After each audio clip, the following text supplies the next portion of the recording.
آره یک درگه کنه تو وقت زی کسی خانم کدم بشی حاجی صاحب بشی حاجی صاحب. در روی اولی بودیم کجا مردم میدید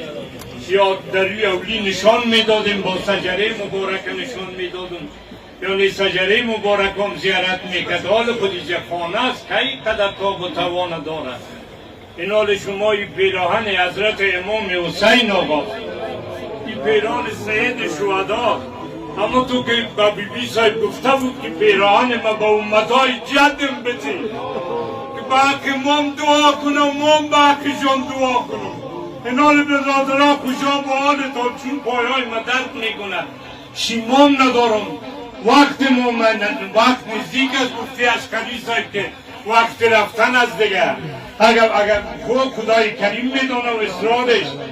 حضرت مولانا صاحب دپولی میشید بازگینی هم نکرد آقا صاحب وقت رفتن از اون نبود رفت ما هم میدیم از پیشتید بچیم کجا بالتان که این پیران حضرت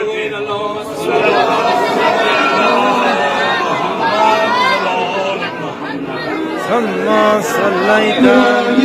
وعلى آل إبراهيم إنك حميد مجيد اللهم صل على محمد وعلى آل محمد كما صليت على إبراهيم وعلى آل إبراهيم